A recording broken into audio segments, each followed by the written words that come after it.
7. Game is on ESPN2. I hope you'll all be here. If you're ready and set up, we'll turn over to Coach Moore. All right, just kind of recapping last Saturday evening. After watching the film, again, I thought our effort is there. Our guys are playing hard. The last 2 weeks, they just keep playing harder and harder. So that is an area that's definitely improving. We still struggle getting off blocks, making plays in space. Those type of things keep showing up. We did have some guys making some plays, some good plays, and David Johnson played his best ball game of the year without a doubt. Especially when you're going against a top receiver in which they have that be an NFL caliber receiver. I thought he played one of his best games. He was our defensive player of the game. From a offensive standpoint, Cortland Sutton, it was good to see him get back going again. Had a phenomenal game. He was our offensive player of the game. Made some great catches, especially when double coverage. So that was good to see. Zach Wood in special teams. Again, our field goal block unit continues to shine. We've been close all year long, and the last 2 weeks has really kind of stood out. I thought our return unit, our kickoff return unit was, again, giving us great field position.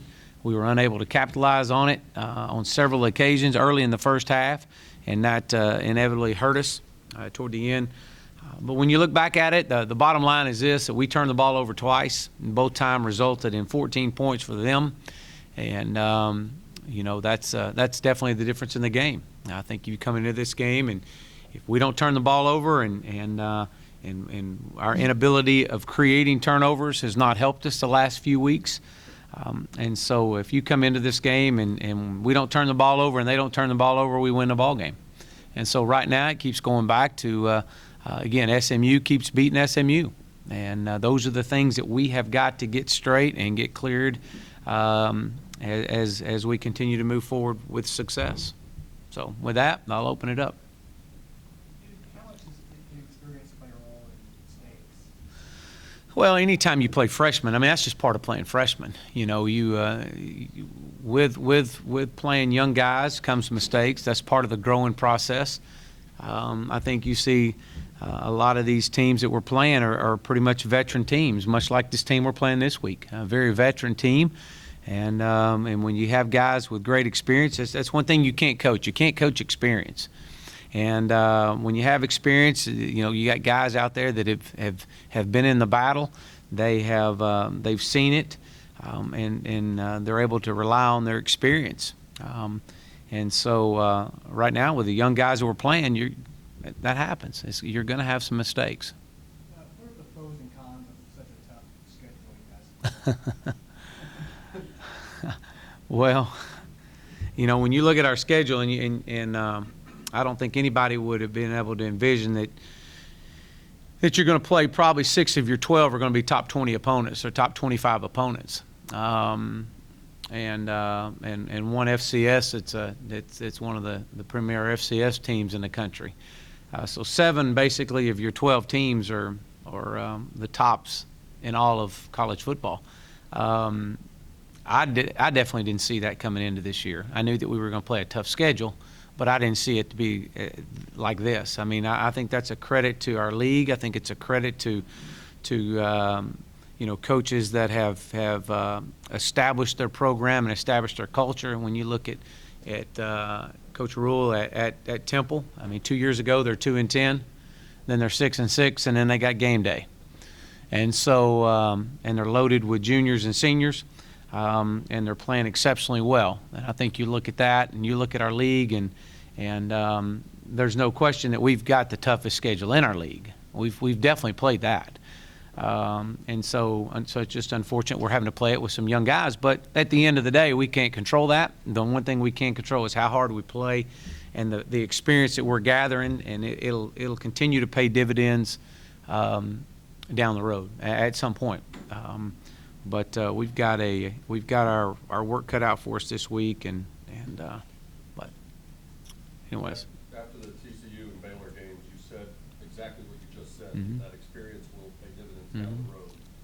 You haven't seen the results necessarily Mhm. on the scoreboard, but what are you seeing in your team's development that Yeah. came from that tough schedule that you can use playing the Temple, Memphis, and teams like that down the rest of the way? Well, I definitely think what we've been able to see is this is a much improved football team. I mean, it's we've had to come a long way from where we started, to where we are now. We have improved. The results aren't paying off on the scoreboard just yet. And we told the guys last night, yesterday in our meetings. I mean, you got to believe that the moon's up there. Even in days that it's cloudy at night and you can't see the moon, you got to trust that the moon's still there. And same way with the sun on cloudy days, it's still there. You've got to believe in the process. You got to have faith that this thing's going to work out. And we are getting better. We are learning how to practice so much harder. We're competing so much more in practice and competing on the field. So our effort on the field has improved. But we're not good enough at this stage to make major mistakes and be able to overcome them right now, especially when you're not creating turnovers. It's one thing to give the ball up and hold them to, as we did the week before, to 3 points. We turned it over 4 times, gave up 3 points off turnovers. That's tough. I mean, if we'd have done that last week, it would have been a different ball game. But when you're not creating turnovers and you're turning the ball over, especially resulting in points, that's hard. It's hard for any team in the country to overcome. So I think the results of our schedule, who we've played, we're able to go back and say, look, you've played the best in the country, and you've played toe-to-toe with them. It's just that we've got to continue to develop our depth. We got to continue to believe in the process and understand that this is truly is a process of that. It's going to take some time to get this thing like we want it. And when I mean time, I'm talking, I'm not talking years. I'm talking, look, week to week. You keep giving us the effort. You take care of the football, and the results will just be a byproduct. Yeah. We unfortunately we've got 2 guys that are out. Kyron Mitchell, he's done for the year. It's unfortunate. He's having a great year, very productive on defense. I hate that for him. Horace Richardson's another one that has been battling injuries this year, and again, unfortunate for him. He was playing well, but those 2 guys will be out for the remainder of the year, more than likely, and we'll know more today. But outside of that, it just gives another opportunity for a young guy to come in and continue to play and to get better. Can you share their injuries? I'm sorry? Can you share what their injuries were? Kyron's was a knee and Horace was his shoulder. Yeah. Look at Temple and how they've progressed from being in a place not too different from wrestling it was these past couple years to now a veteran team, played a lot of guys early, and is having a lot of results now. When you look at them, when you study them, is that you kind of see yourselves on that same trajectory and kind of doing the same things that they did now that you're in the earlier process of what they went through a couple years ago? Well, I think you look at just different teams in our league, period, not just them. I think you look this league, and I've said this for a while, this league is full of turnaround programs. I think you look at Memphis, and where Memphis was several years ago. I say several, 3 or 4 years ago. I think you look at them. I think you obviously look at Temple and see where they're at. I think it's it's just a combination of a lot of things. We've talked to our guys about that. We have, and that just a few years ago, 2 short years ago, they were sitting there and trying to put together with a bunch of young guys, and understand that it was a process. If these guys will stick with it, and that the process is going to pay off, and I think you're seeing Temple right now. I definitely think if we all saw the game the other night against Notre Dame. They got a chance. The guy makes a great throw there at the end of the game. They're in position. Their safety's in great position to make a play, and it was a great throw and great catch. It wasn't they were out of position, but those guys played. They definitely performed big time on a huge stage, and so that's a credit to Coach Rule and his staff and what they're doing there. But got great respect for him. They opened up beating Penn State. And Penn State's just a 2-loss team right now. So good football team, let me tell you, a really good football team.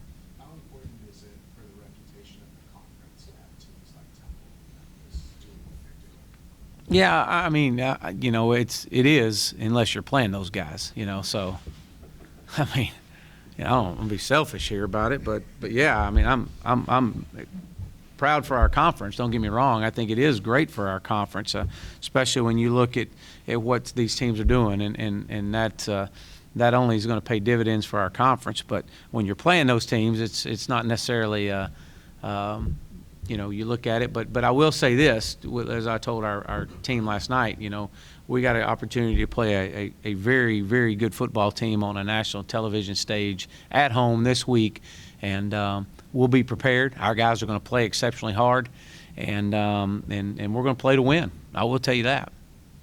You said after the South Florida game that you needed to see the Cortland Sutton of early in the season, and he comes back with 8 catches, 165 yards, and 2 touchdowns. What did you tell him during the week? Well, it's challenging, and not just him, but all of them. I didn't think we played well offensively against Central Florida or South Florida. Didn't think we played well at all. And it was kind of indicative of how we practiced. I mean, I thought our defense practiced really strong for 2 weeks. I thought offensively we were just average at times. We would show sparks, but we weren't consistent. And so we really challenged our guys last week. They had the best week of practice offensively that they've had, and you could definitely tell, especially on the opening drive of the game when Matt makes a great throw to Cortland, and really Cortland's covered, and he makes a really good catch. You just felt that, hey, just put it around the guy. He's going to go make some plays, and he definitely did that. So it was good to see. My challenge to him and will be, and as our entire staff will be, is just consistency. And for a young guy, sometimes that's hard. It really is. And so we as coaches have got to demand consistency out of our young guys. Daryl Colbert got a few minutes at the end of South Florida, but you put him in the first half against Tulsa. What led to that decision, and what did that give him and your offense to have another quarterback with a few more snaps under his belt? Well, I did. I thought Daryl played well at South Florida, gave us a spark, took us down and scored. And, the thing I wanted to do, that was designed all week long, that we were going to put Daryl in on the third series of the game. More so than anything, just to kind of get Matt over to the side, just to kind of get a refocus about ourselves, and whether how well he was playing or not through the first 2 series really didn't have any indication on when Daryl was going to go in, and because he was going to go in that third series, and we had his script ready for him, and I just thought that from the way he played the week before, let's get him in there, let's get Matt over the sidelines and kind of refocus and get going again with it. So and the plan was to put Matt right back in there after that. So that was our plan going in. How much of Matt's running is his decision, whether or not to run, or your decision to do something else, or the way teams are playing? Yeah, well, we had a few called quarterback runs last week. We didn't have as many as we've had in the past. Matt is some of that was Matt pulling the ball down and scrambling and making plays with his feet and trying to make plays with his feet. The thing is, Matt, and he and I've talked about it, is, at times when you do that, you try to do so much. And he's such a fierce competitor. Those are the things that you just keep playing within the system, keep trusting in yourself, and, be able to get to your second and third reads. But we've got to help him out in some protection also. I mean, he can't get hit as he has. There was many times he got knocked down the other night just on base quick game, and that can't happen. I mean, I don't care what quarterback you are, that affects you. And so those are some things that we got to help him out. Anything else, guys? How does the schedule being a day shorter affect your preparation? Well, our guys, today will be like a Tuesday.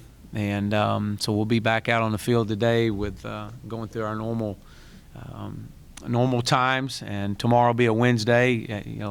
Last night we basically just kind of watched film. Normally we go out on a Sunday night, but I chose to kind of take it off their legs a little bit, and we'll spend a little bit more time in the meeting rooms.